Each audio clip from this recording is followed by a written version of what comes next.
Saya tetap yakin bahwa pemenang yang sesungguhnya daripada pemilu adalah perubahan. Dalam pemilu 2024 kita menghadapi atau mengalami hal-hal yang belum pernah dialami dalam sejarah Indonesia. Jadi saya tantang semua pihak untuk buka-bukaan saja data mengenai stok bulog dari bulan ke bulan, mulai dari pertengahan tahun lalu sampai sekarang. Misalnya, memang nggak ada kaitannya, buka aja semua data-datanya. Beda sekali dengan pemilu-pemilu sebelumnya, karena guyuran uang kampanye dari parpol-parpol, itu biasanya daya beli masyarakat naik, ya kan? Kali ini katanya pemilu berjalan, tapi pasca pemilu malah daya beli masyarakat turun.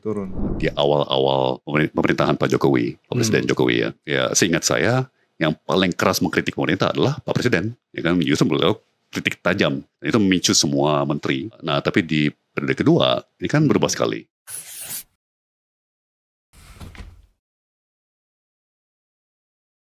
Selamat datang Thomas Lembong, co-captain timnas pemenangan Amin. Terima kasih Pak Yuda. Selamat datang Pak Tom. Hasis. Akhirnya datang juga saya Angga, Pak Tom, ini Pak Hasis. Oke, ini karena mumpung Pak Tom di sini nih. Kita kasih yang panas-panas, Sis. Iya. Harus. Walaupun pemilu udah selesai nih Pak Tom, tapi kan tetap masih panas sih kayaknya sih suasana politik. Saya pengen sedikit mereview soal pasca pemilu, terutama di hasil pilpres ya Pak Tom ya. Kalau kita lihat hasil quick count, real count gitu kan, itu kok pasangan Amin kan ternyata enggak 25% ya Pak Tom. Tapi sebenarnya lebih baik dibanding survei-survei sebelumnya. Oh iya, benar. Sebelumnya diprediksi nomor 3, belakangan nomor 2 naik. Ini sesuai prediksi atau bagaimana Pak? Kita punya berbagai skenario tentunya dalam memprediksi ya. Jadi pertama yang mungkin saya mau sampaikan ya. Ya, kita masih menunggu data-data, fakta-fakta dari lapangan dan juga hitungan-hitungannya. Tapi kayaknya banyakkan orang bisa menyetujui bahwa efek daripada bansos itu ada, itu real, ya kan? Efek daripada intimidasi kepada kepala-kepala desa dan pemerintah daerah itu real, ya. Nah, kita masih hitung-hitung ya, tapi hemat saya kalau dua efek itu dihilangkan, menurut saya sih mayoritas daripada pemilih itu tidak di garis keberlanjutan. Ya, jadi kalau misalnya kita menggabungkan 01 dan 03, ya menjadi oposisi atau menjadi suara perubahan, ya kan, dan kita hilangkan efek bansos dan efek intimidasi oleh aparat, hemat saya sesungguhnya mayoritas daripada rakyat hatinya sudah di semangat perubahan. Ya, itu satu. Jadi maka dari itu saya bilang saya tetap yakin bahwa pemenang yang sesungguhnya daripada pemilu adalah perubahan. Ya, apakah itu dalam bentuk Pak Ganjar, Pak Mahfud, atau dalam bentuk Pak Anies dan Pak Muhaimin. Karena saya review sedikit soal politik ini kan karena menarik juga sih Pak Tom. Karena kan awal muncul jargon perubahan itu kan ada semangat yang luar biasa ya sebenarnya soal jargon perubahan ini. Karena biasanya kalau di kampanye di berbagai dunia kan kata perubahan change itu kan kata paling ampuh untuk di pemilu. Dibanding berkelanjutan sebenarnya. Dibanding berkelanjutan biasanya. Tapi memang powernya dari bansos itu memang dampaknya sangat kuat, Pak Tom. Mari nanti kita lihat angka-angka dan data dan fakta. Ini masih dalam proses kompilasi ya. Tapi kedua kira-kira begini. Dalam pemilu 2024 kita menghadapi atau mengalami hal-hal yang belum pernah dialami dalam sejarah Indonesia. Ya, termasuk guyuran bansos besar-besaran, termasuk intimidasi secara masif ya kepada banyak pimpinan-pimpinan daerah dan sebagainya. Nah ini kalau saya boleh pakai analogi yang pertama kali dipakai Pak Muhaimin saat pendaftaran di KPU, kita ibaratkan ini sebuah pertandingan sepak bola, ya kan? Nah kita bayangin sebuah pertandingan sepak bola di tengah-tengah pertandingan tiba-tiba gol satu pihaknya roboh. Tiangnya, gawangnya kadang-kadang tiba-tiba roboh, ya kan? Terus kedua tim masih main terus ya kan. Terus beberapa menit kemudian tiba-tiba, loh kok ada 2 bola? Ya kan? Ada 2 bola nih, ya kan? Terus tiba-tiba di tengah pertandingan kok tiba-tiba di sana ada 17 pemain, di kita 11 pemain. Oh, ada kelebihan pemain. Kan persebelasan. Nah, itu ada kelebihan pemain gitu kan.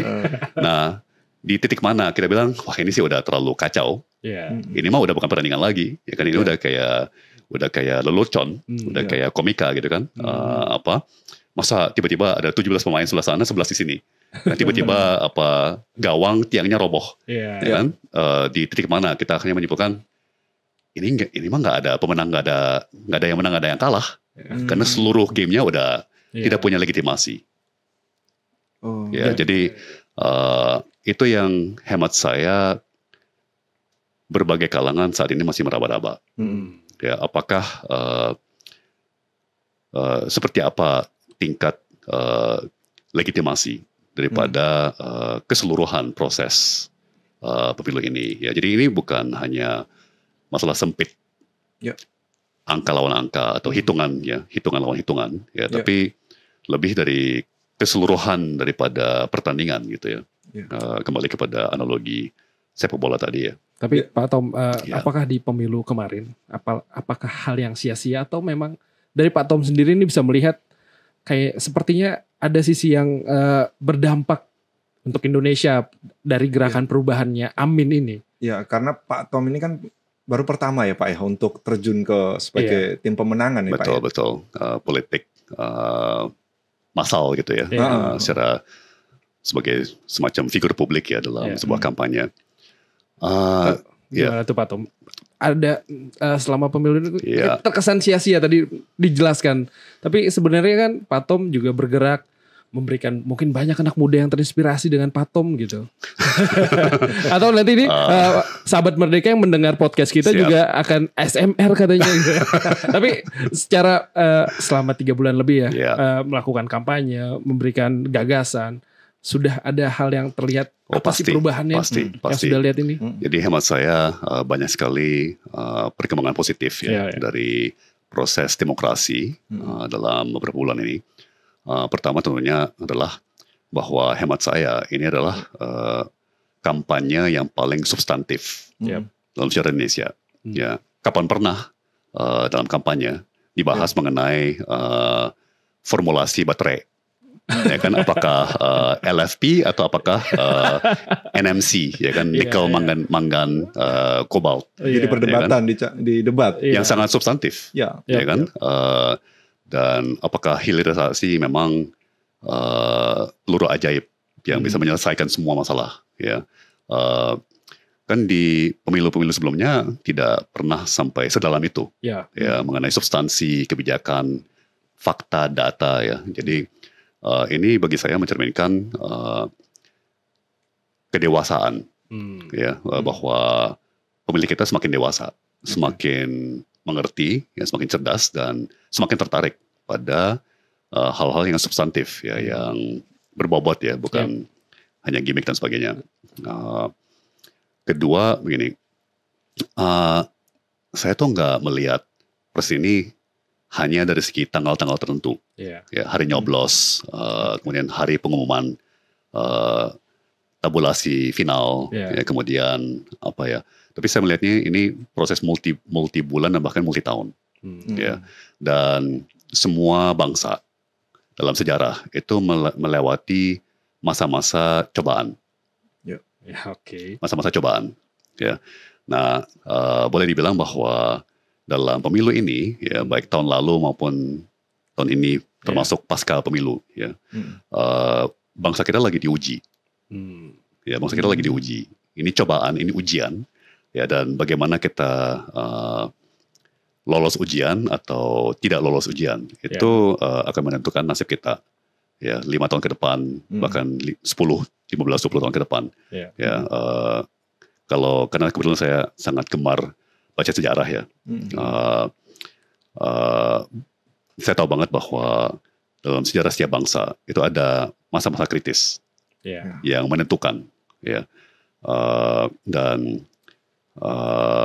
saya kira ini akan terbukti merupakan masa-masa yang sangat menentukan. Bukan hanya untuk 5 tahun ke depan, tapi 10 tahun, 15 tahun, 20 tahun ke depannya. Apalagi ya, Indonesia punya target 2045 Indonesia emas, dengan kondisi sekarang kira-kira tercapai nggak tuh? Karena Pak Tom juga dikenal sebagai prediksi itu apa ya sebutannya, julukannya? Forecaster. Forecaster, iya. Kenapa Pak Tom? Napasnya berat. Begini, saya mau mungkin menjawabnya begini. Yeah. Sebelum kita bicara apakah kita akan emas atau tidak, mungkin kita harus bicara kita mau jadi apa sih? Okay. Apakah kita hanya mau jadi kaya? Atau kita juga mau sehat? Ya kan, dalam hidup kan seringkali ada itu kayak pilihan yang dilematis deh. Seringkali orang harus pilih, mau sehat atau mau kaya. Memang bisa kaya dan sehat, tapi seringkali ada negara-negara yang industrinya sangat maju, pertumbuhan ekonominya tinggi, tapi ternyata dengan pengorbanan pencemaran lingkungan, dengan pengorbanan ada yang ketimpangan, ada yang sakitnya lah, ada hal-hal yang kita korbankan, dan kalau itu terlalu jauh, itu seperti menjual jiwa. Menjual jiwa. Kita udah menjual semua nilai-nilai, sudah menggadaikan semua nilai-nilai, norma-norma, hanya demi kekayaan, demi pertumbuhan ekonomi, demi kemajuan. Dan sebagai contoh Pak Hasits, Pak Yuda, saya suka cerita mengenai Amerika. Ekonomi terbesar di dunia, dengan jarak yang sangat jauh ke nomor 2-nya. Negara dengan paling banyak orang kaya, tapi ternyata rata-rata ekspektasi hidup itu cukup pendek, cukup pendek. Apalagi dibayangkan dengan banyak negara-negara yang tidak sekaya Amerika. Jadi 2/3 dari penduduk Amerika itu gemuk, badannya terlalu berat. Banyakan gula kali Pak. Dan 40% dari penduduk Amerika itu persis junk food. 40% daripada penduduk itu obesitas, jadi sangat-sangat gemuk. Dan setiap tahun di Amerika antara 70.000 sampai 100.000 orang meninggal gara-gara boleh dibilang narkoba karena overdosis obat-obat yang sebenarnya terlarang atau obat-obat terkendali. Jadi itu contoh sebuah ekonomi yang sangat sukses. Di bidang teknologi, kita lihat Google, Facebook, Instagram, Amazon, dan lain-lainnya. Dan secara ekonomi sangat-sangat sukses, tapi dari segi kesehatan publik sangat-sangat tidak sukses, kan? Jadi kita harus jelas dulu. Sebenarnya kita mau bangsa seperti apa sih? Di 2045, yang ekonominya besar, karena kan kita naik kelas dari urutan nomor 16 menjadi nomor 10. Kan, tapi ketimpangan makin menganga. Tapi kelas menengah makin menipis. Dan banyakkan pertumbuhan ekonomi itu dinikmati oleh kelas atas. Apakah itu bangsa yang kita mau di 2045? Jadi kita harus jelas dulu nih, apa yang kita mau. Oke, Pak, soal ketimpangan. Jadi saya masuk ke soal ekonomi secara real, yaitu soal beras. Belakangan kan karena memang orang banyak antri soal beras ini. Ini yang real, Itu benar-benar ternyata terjadi, Ji. Nyata. Karena kan kita biasa bikin berita gitu, ternyata deket rumah gua antri. Wah, Pak Tom, ini kan beberapa kesempatan Pak Tom nyebut karena kelangkaan beras ini terkait dengan bansos juga yang tadi secara garis besar Pak Tom udah menjelaskan di depan tadi. Tapi memang ada kaitannya betul, Pak. Karena kan ini kan karena dampak El Nino, karena cuaca, karena memang belum panen, atau memang benar-benar karena bansos gitu. Jadi saya tantang semua pihak untuk buka-bukaan saja. Ya kan, bagaimana kalau pemerintah misalnya membuka kepada publik data mengenai stok bulog dari bulan ke bulan, mulai dari pertengahan tahun lalu sampai sekarang.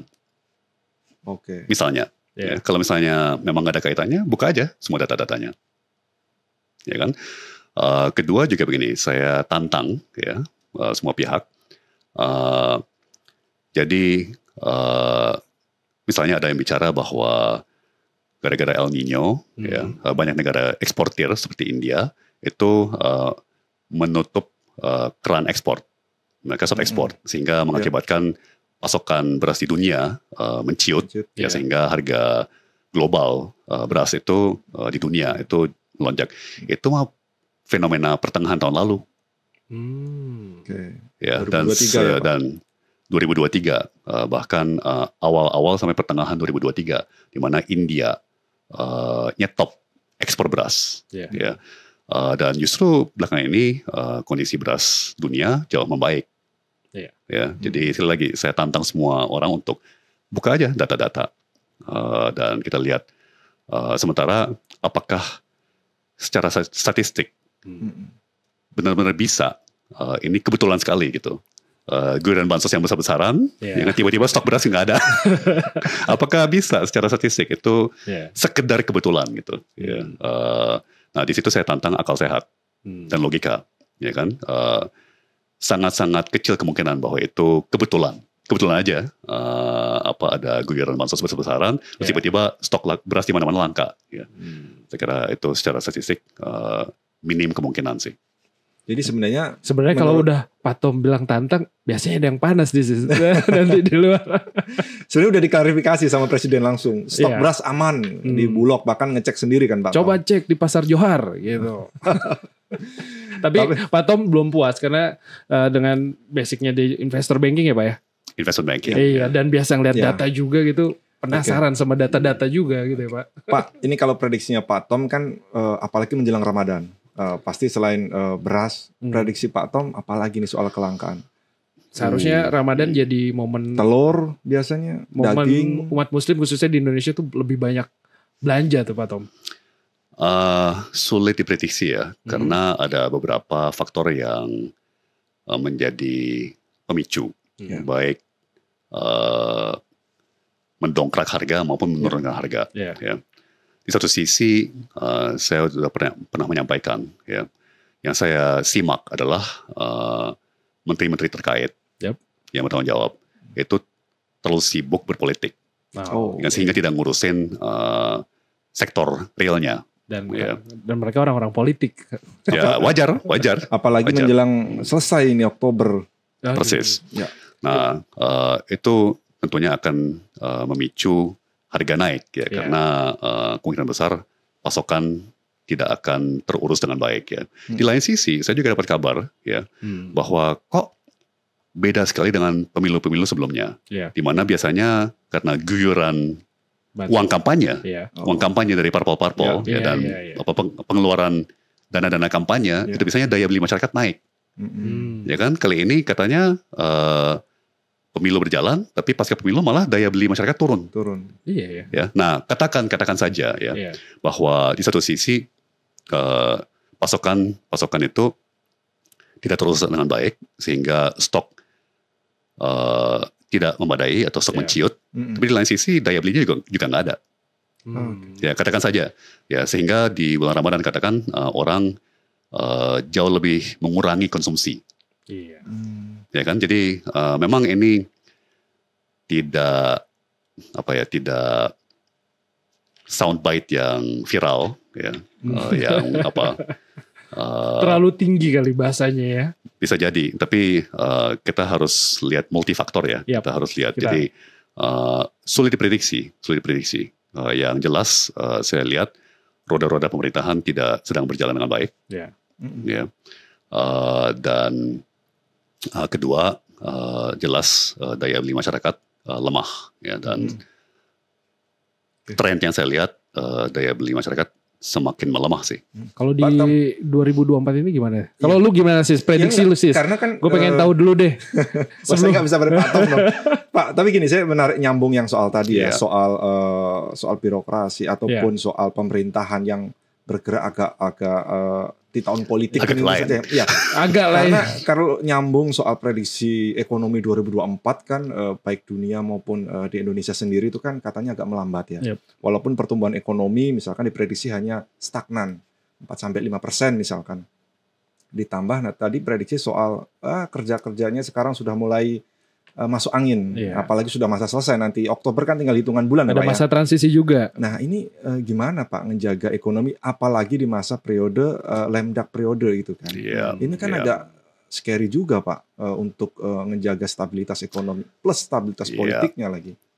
Nah ini mungkin contoh cobaan dan ujian bagi bangsa kita.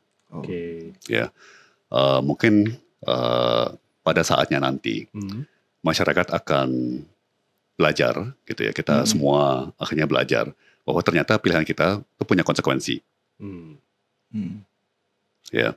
Jadi kalau kita memilih politisasi dan tidak memilih teknokrasi, ya itu punya dampak langsung kepada kondisi hidup kita. Dan pengamatan saya, Pak Hasits, Pak Yuda, itu kesadaran itu bisa lintas kalangan. Ya, apakah ijazah SD, ijazah SMP, ijazah SMA, bahkan yang kuliah ya. Itu dari yang saya lihat, semua warga dari semua lapisan itu bisa tersadarkan. Oh iya ya, jadi siapa yang kita pilih itu dampak langsung kepada harga-harga kebutuhan pokok, dampak langsung kepada sarana mendasar seperti air bersih, berdampak langsung kepada sarana mendasar seperti jasa kesehatan dan pendidikan ya, dan sebagainya ya. Nah, mungkin kemarin kita terlalu enteng-enteng gitu ya. Ya ini kan cuma pemilu, suara itu apa sih, ya kan? Tapi mungkin dalam bulan-bulan ke depan kita lihat konsekuensi daripada, kita rasakan langsung konsekuensi daripada pilihan-pilihan kita, ya, dan mungkin itu rencana Tuhan untuk kita belajar dari situ ya. Iya, memang kalau lihat flashback sedikit ke belakang tuh memang banyak juga yang apatis. Pemilu juga nggak ngubah masa depan saya, hidup saya tetap kerja segala macem gitu. Jadi nggak mikirin nanti kondisi ekonomi bagaimana segala. Ya memang. Secara praktek politiknya begitu Pak Tom. Bagi saya itu sangat manusia banget, sangat manusia banget ya. Jadi kita itu sebagai manusia ya, kalau diajarin, kalau dibilangin itu nggak percaya. Ya harus harus bablas dulu, harus jebol dulu, harus kepentok dulu, harus kepentok dulu, baru harus sadar. Hangus dulu, kebakar dulu, ya kan, baru oke, baru terima, ya kan. Jadi maka saya sangat tenang karena saya yakin semua ada tujuannya gitu ya. Semua itu terjadi karena ada rencana Tuhan ya. Dan seringkali misalnya katakan kondisi tidak baik, itu seringkali justru yang memicu kesadaran kita. Ya, atau misalnya tekanan ya, atau misalnya kegagalan, itu justru membuat kita menjadi berpikir ulang. Ya kan, justru membuat kita belajar. Ya, kita biasanya tidak belajar dari kesuksesan. Kita biasanya belajar dari kegagalan dan kesalahan. Salah dulu baru ya kan, baru aku baru belajar kan, karena kesalahan. Kita jarang belajar dari kesuksesan ya. Karena kalau udah sukses enak. Betul, udah angin udah lebih kencang. Betul. Hidup sudah tenang gitu. Jadi saya tuh mencatat quotes-nya Pak Tom gitu di lain kesempatan. Ancaman terbesar bangsa Indonesia itu sebenarnya bukan bom nuklir, tapi penjilat. Ini maksudnya nyindir siapa sih Pak? Ini tajam banget sih. Iya. Kita pengen panas-panas nih udah tajam duluan. Ini nyindir elit atau memang kondisi real politik sekarang ini pasca pemilu atau gimana Pak? Ini mungkin satu aspek budaya kita. Ya. Yang kurang sehat, dan mungkin ya ada pasang surutnya juga sih ya. Jadi sebagai contoh ya, di awal-awal pemerintahan Pak Jokowi, Pak Presiden Jokowi ya. Pak Tom terlibat langsung tuh di 2014 di awal-awal. Justru ya seingat saya yang paling keras mengkritik pemerintah adalah Pak Presiden. Ya kan, yang paling tidak menjilat atau tidak mempuja-puji pemerintahannya sendiri, itu Pak Presiden ya kan, justru beliau kritik tajam, ya kan, dan itu memicu semua menteri dan semua kalangan untuk tersadarkan, oh kita harus berbenah gitu, ya kan. Nah tapi di periode kedua ini kan berubah sekali, ya kontras sekali. Jadi justru yang dikeluarkan hanya data-data yang bagus-bagus saja. Ya bahkan ada tokoh senior yang bilang Pak Tom Lembong itu nggak boleh ngomong yang jelek-jelek, ya kan, ngomong aja yang bagus-bagus doang. Itu definisi menjilat. Ya kan, kalau kita hanya puja-puji, hanya ngomong yang positif saja, yaitu penjilat. Ya kita harus imbang, ya kita harus fair, tentunya memuji hal-hal yang positif, ya, tapi juga terbuka mengenai hal-hal yang negatif, karena itu yang kita butuhkan untuk menjadi awal mula dari sebuah pembenahan. Ya kan, kalau kita nggak bisa mendiagnosa, ya kita nggak bisa secara objektif meletakkan permasalahan.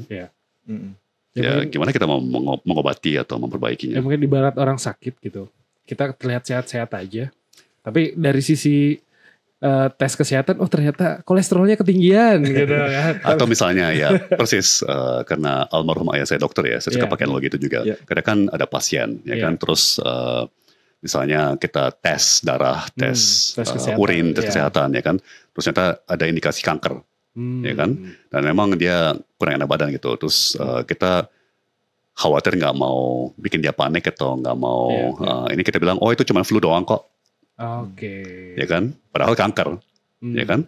Jadi ada dua kemungkinan, kita tidak kasih dia obat keras, ya, karena kita pura-pura itu flu, ya, akhirnya kan kankernya makin ganas, ya kan. Atau kita kasih obat keras, terus dia bingung kan, kenapa aku dikasih obat keras-keras kayak gini, padahal kan katanya cuma flu, ya kan. Jadi kita harus jujur kalau kita serius mau mengobati penyakit atau kondisi yang kurang baik, ya, dalam bukan hanya kedokteran atau kesehatan, tapi juga dalam ekonomi dan masyarakat.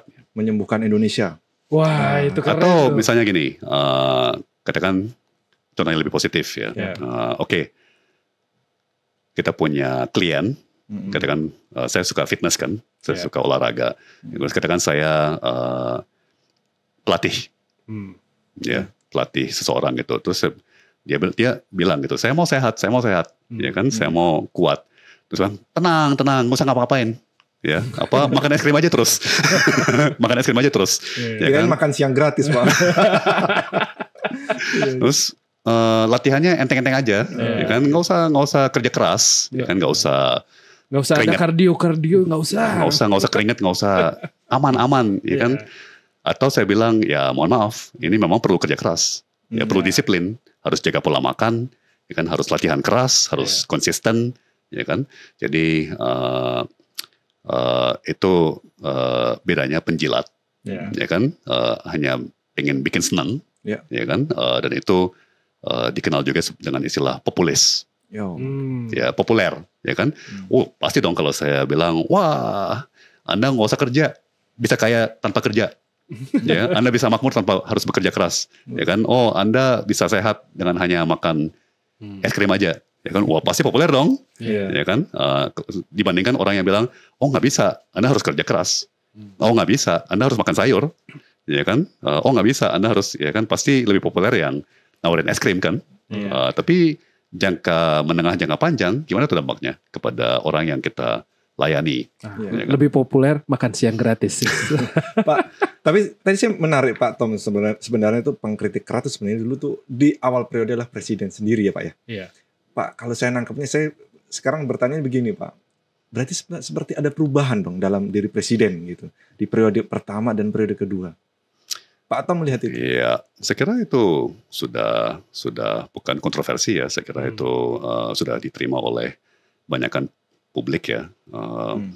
Jadi dan kan banyak split video, ya kan? Apa ucapannya Pak Presiden di 2013, 2014, 2015, sebenarnya kan ucapan Pak Presiden 2023, 2024, ya kan? Itu bumi dan langit, atau terjadi perbedaan lah, kelihatan kontras yang sangat kuat ya. Tapi Saya lebih memaklumi ya, karena kita semua manusia dan sistem kita emang belum terkonsolidasi dengan baik, ya kan, demokrasi kita belum terkonsolidasi dengan baik, budaya kita juga masih belum mapan gitu ya, sehingga semua tokoh dan pemimpin itu biasanya terjebak dan tergoda dengan sistem dan dengan jilatan-jilatannya daripada birokrasi, oligarki, godaan-godaan, dan pujian-pujian. Nah, ngomong-ngomong soal godaan nih Sis, kira-kira apakah nanti tim Amin akan tergoda nih untuk konsolidasi politik dengan pemenang nantinya? Karena kan setelah pemilu pas pemilu panas, gitu, kampanye panas gitu. Tapi kok setelah pemilu kadang-kadang budaya politik Indonesia itu kan selalu konsolidasi. Karena multi partai, banyak ketua umum partai, selalu berargumen para elit itu masalah Indonesia itu banyak, harus diselesaikan bareng-bareng, harus guyup lagi. Jadi semacam kayak ide-ide yang dulu beda, ide perubahan, ide kok semacam kayak melebur gitu Pak. Ya kalau kayak gitu ujung-ujungnya bareng kok gitu. Hemat saya pandangan seperti itu kurang mengingat sejarah. Ya. Jadi kalau kita lihat 20 tahun terakhir ya, khususnya zamannya Pak SBY, Pak SBY dan Pak Presiden Jokowi, kan di eranya Pak SBY periode pertama, itu ada oposisi yang cukup kuat, PDIP. Ya. Bahkan di periode kedua PDIP masih menjadi oposisi yang kuat. Ya. Di periode pertama Pak Presiden Jokowi itu malah 2 tahun pertama kan koalisi beliau hanya menguasai minoritas di parlemen. Ya. Jadi konsolidasi politik yang ekstrim ya itu baru terjadi di periode keduanya Pak Presiden Jokowi. Ya, jadi itu sebenarnya anomali. Itu sebenarnya anomali dalam istilah ilmu politik. Kelihatannya istilahnya adalah surplus coalition, koalisi gemuk ya, koalisi yang berlebihan, yang sebenarnya tidak perlu koalisi segemuk itu, ya. Dan apa hasilnya? Hilangnya yang namanya checks and balances, justru menghasilkan kebijakan yang serba tidak tepat. Ya sementara apalagi di periode pertama Pak SBY, ya kan, tapi masih di periode kedua Pak SBY. Apalagi periode pertama Pak Presiden Jokowi, ya itu justru kebijakan-kebijakan lebih optimal, ya karena harus berkompromi dengan oposisi, ya kan. Jadi masih terlalu dini, ya untuk menyimpulkan dengan pesimis dan sinis, ya bahwa ya ntar kan palingan terulang lagi apa yang terjadi di 2019, ya. Hemat saya sangat mungkin terjadi kita kembali keluar dari anomali. Ya, yaitu 2019 sampai 2024 itu anomali dalam sejarah demokrasi Indonesia. Ya, biasanya selalu ada dua kekuatan yang imbang, ya, dan itu sejarah membuktikan itu menghasilkan kebijakan-kebijakan yang optimal. Ya, karena sudah banyak perdebatan dulu sebelum jadi kebijakan. Itu biasanya lebih kuat. Persis. Pak, kita tinggalkan soal politik-politikan nih, biar gak terlalu rumit. Iya nih, udah mau weekend ya kan, udah mau Pak Tom, akhir pekan. Saya baca nih, Pak Tom tuh pernah menyebut soal tentang karakter is destiny, soal filosofi dari secara individu Pak Tom. Apa Pak maksudnya itu Pak? Iya, jadi ini soal cakupan terkait dengan kebangsaan. Well, bagi saya ini sangat personal ya. Jadi ini perjalanan intelektual saya pribadi gitu ya. Jadi dulu saya pikir yang penting itu cuma sukses saja. Maksudnya dengan segala cara ya pokoknya jadi kaya gitu. Ya kan atau seperti cita-cita saya waktu kecil Pak. Sampai sekarang sih. Mungkin satu paradigma yang cukup bermanfaat ya. Kan kita bisa menilai sesuatu dari niat, proses, dan hasil. Ya, jadi punya niat baik, belum tentu akan menghasilkan hasil yang baik. Ya kan? Tetap harus kompeten misalnya. tetap harus melalui suatu proses yang baik, ya baru bisa menghasilkan sesuatu yang baik gitu kan. Niat baik saja tidak cukup gitu, ya. Di lain sisi, katakan ada peristiwa di mana orang punya niat tidak begitu baik, ya, tapi karena sistemnya baik, ya akhirnya hasilnya baik, ya kan. Nah, saya dulu selalu pikir ya, apa sih relevansinya niat? Apa sih relevansinya proses? Yang penting kalau hasilnya baik, udah selesai. Jadi itu di Barat namanya results oriented. Results oriented. Jadi sangat berfokus pada hasil. Yang penting hasil gitu. Nah, dengan bertambahnya usia, ya saya semakin menyadari ternyata proses itu juga perlu. Proses itu juga penting. Ya, jadi misalnya ada proses yang buruk, menghasilkan hasil yang baik. Ya, itu biasanya tidak berkelanjutan. Itu biasanya nggak akan tahan lama. Lama-lama hasilnya akan buruk juga. Ya, seperti prosesnya. Ya. Mungkin untuk seberapa waktu bisa menghasilkan hasil yang baik dengan proses yang buruk. Tapi ujungnya pasti akan kembali ke buruk lagi. Ya. Nah, kemudian katakan oke, katakan prosesnya baik, sistemnya baik, hasilnya baik, tapi niatnya tidak baik. Ya.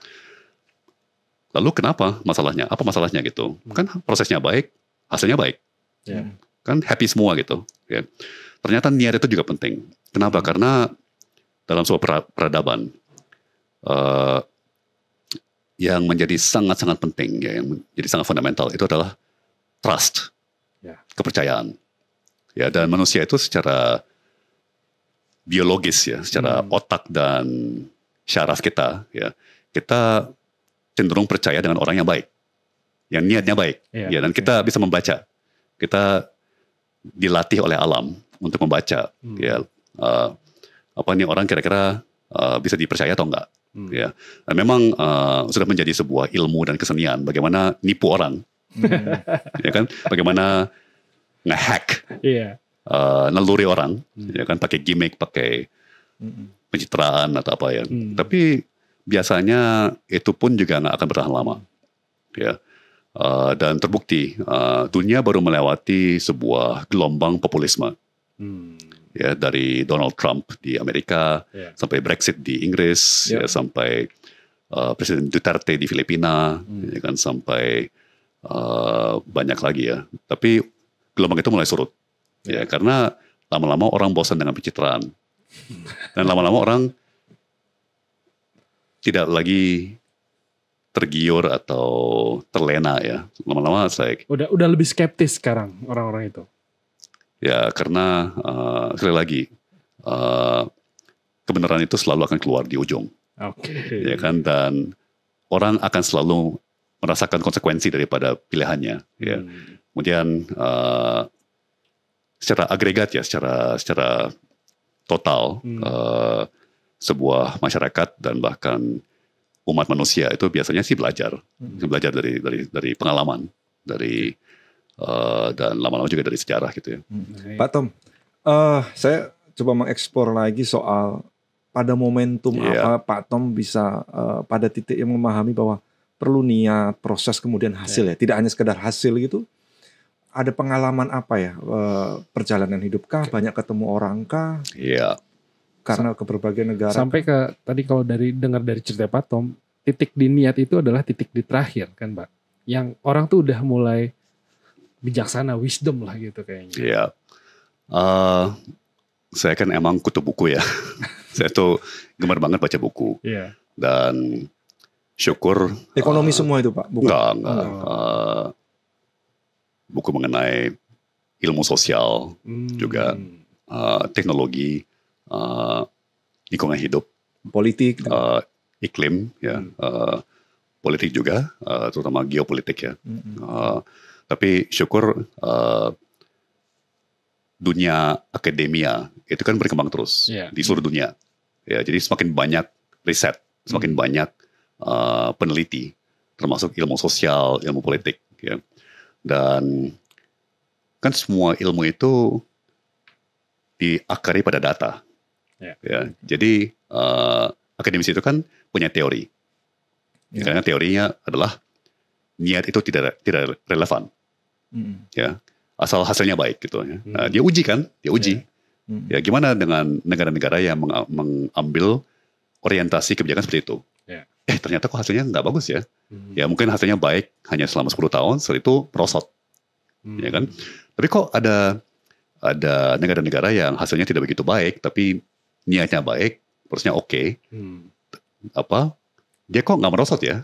Dia memang nggak naik pesat, ya. Tapi dia kok konsisten gitu. Ya, jadi data menunjukkan gitu, data membuktikan bahwa ternyata niat itu penting. Dan terus orang berspekulasi kan, kenapa ya? Kok niat penting? Padahal kan kita pikir yang penting tuh hasil, ya kan? Jadi barang gitu kan di ujung gitu. Dan makin banyak data menunjukkan bahwa ternyata masyarakat yang bahagia dan konsisten itu dimotori oleh tadi itu trust. Ya, jadi ada istilah yang namanya high trust society sama low trust society. Ya, dan nggak tahu apakah kita tahu cerita mengenai balapan antara kelinci dengan kura-kura. Iya. Yang di mana kura-kura kelinci yang sombong dan sebenarnya bisa lari cepat, tapi nggak konsisten kan, ya kan, dan arogan, gitu. Ya kan, suka maju mundur, kiri kanan, ya kan, tidur dulu segala macamnya, kan kura-kura lamban, ya kan, aku tidur dulu lah, ya kan, ntar aku juga bisa ngejar gitu kan, dibandingkan kura-kura yang konsisten, ya akhirnya kura-kura yang menang balapan kan, nah itu contoh ya, ada negara-negara yang mau kenceng, mau cepet, ya, semuanya harus cepet. Ya kan, kita harus cepat kaya, kita harus bangun industri cepat, ya pokoknya semuanya cepat, terus amblas. Itu banyak negara-negara seperti itu, atau negara-negara atau misalnya, ternyata terlalu banyak pengorbanan. Mungkin dari segi industri maju, dari segi ekonomi maju, tapi ternyata kesehatan publik sangat buruk. Atau misalnya, ternyata pencemaran lingkungan sangat parah, atau ternyata ada aja, ya jadi sesuatu yang memang terlalu dipaksa, itu ternyata ujungnya tetap nggak baik gitu ya. Sementara ada negara lain yang lebih pelan, ya pelan-pelan, lebih konsisten, bijaksana, rasional, tidak populis, ya tidak bombastis, ya. Emang kelihatannya kok, membosankan sekali ya, boring gitu ya. Tapi 10-20 tahun kemudian, kok udah jadi kaya ya, udah jadi, rata-rata masa hidupnya panjang sekali ya. Terus kok pada sehat-sehat ya warga-warganya gitu. Jadi itu semua hasil dari data dan dari penelitian-penelitian dari pengalaman puluhan negara di seluruh dunia dalam kurun waktu puluhan tahun gitu ya. Jadi sekarang makin jelas ya apa sebenarnya yang menghasilkan sebuah ekonomi yang bisa imbang dan sehat ya dan berkelanjutan. Dibandingkan ya meroket sesaat, kemudian amblas, gitu. Itu kira-kira. Mungkin kalau salah satu negaranya dari sisi kreatif sih ya Korea ya yang paling dikenal ya Pak Tom. Bagaimana mereka membangun industrinya, dilatih, tumbuh. Gitu. Jadi itu contoh positif ya. Positif. Misalnya Jepang, Korea, Singapura, ya yang dekat-dekat kita. Mereka sebenarnya di tahun 60-an dan 70-an, di saat mereka masih miskin. Ya di tahun 60-an itu Korea lebih miskin daripada banyakkan negara di Afrika. Ya. Tapi orientasi pengembangannya adalah fokus utama pemerintahan adalah kesehatan warga, kesehatan publik dan pendidikan. Kemudian kedua budaya dan kultur ya gitu ya. Jadi budaya masyarakat, nilai-nilai norma-norma masyarakat, ya kan. Demikian juga Jepang, demikian juga Singapura. Nah, kalau publik sehat, ya, kemudian publik itu terdidik, kemudian kultur atau budaya dalam masyarakat itu bijaksana, nggak usah khawatir mengenai ekonomi, udah pasti akan sukses. Ekonomi malah mengikuti. Jadi itu makna daripada character is destiny, atau kalau di tingkat masyarakat culture is destiny, ya. Jadi karakter adalah nasib. Untuk masyarakat, budaya adalah nasib. Ya. Jadi budaya dan karakter itu akar. Ya. Dari itu tumbuh sebuah pohon, ya kan, pohon ekonomi. Nah, kalau karakternya baik, itu pasti pohonnya akan subur. ya kan? Niat berarti itu niatnya, ya. Akar itu ibaratnya niatnya kali. Niat, nilai-nilai, norma-norma, ya kan? Etika. Proses tumbuh. Terus pasti buahnya manis. Ya, sementara kalau karakter bangsa itu berorientasi pada kerakusan. Ya. Dan kita melihat itu di banyak negara-negara kapitalis, ya, sangat rakus, ya. Memang mereka hanya ngejar harta saja, ya. Itu ujungnya akan tidak baik, ya. Ternyata kesehatan publik tidak baik, ya. Usia hidup rata-rata itu pendek-pendek, ya. Dan banyak masalah sosial lainnya gitu, ya. Dapat ilmu lagi sih kita ini. Pak Tom, terakhir Pak Tom, soal setelah pasca pemilu ini, langkah selanjutnya Pak Tom apa ya terkait dengan Pak Tom akan mengikuti Pak Anies nggak? Saya tetap di jalur perubahan. Terus Caimin saya tetap kami. Gimana Pak Tom? Langkah selanjutnya Pak Tom setelah pemilu. Ya, saya tetap diri saya sendiri kan, tetap teknokratis, tetap profesional, ya. Dan itu kan satu sumber kecocokan saya dengan Pak Anies. Ya, kita sama-sama teknokratis, sama-sama profesional, ya. Dan insya Allah sama-sama rasional gitu ya. Jadi dan orang yang rasional itu selalu memikirkan jangka panjang. Ya, tidak terlalu terganggu oleh godaan atau potensi-potensi sesaat ya, atau jangka pendek. Jadi balik lagi, dua kultur yang berbeda ya. Yang misalnya masyarakat pemburu, ya, dia ke hutan memburu binatang, atau masyarakat yang bercocok tanam, ya kan? Kalau masyarakat yang berburu itu bisa dapat gajah, langsung kaya kan? Ya kan? Ke hutan berburu, dapatnya gajah, ya, dagingnya banyak, gitu. Orang yang bercocok tanam itu kan pelan, dia harus nanam terus siramin, pupukin, ya kan? Terus berbulan-bulan toh, ya kan, baru panen, ya kan, terus nabung lagi, kan, tumbuh lagi. Tapi yang berburu di hutan ya itu kadang-kadang dapat gajah, kadang-kadang nggak dapat apa-apa, ya kan?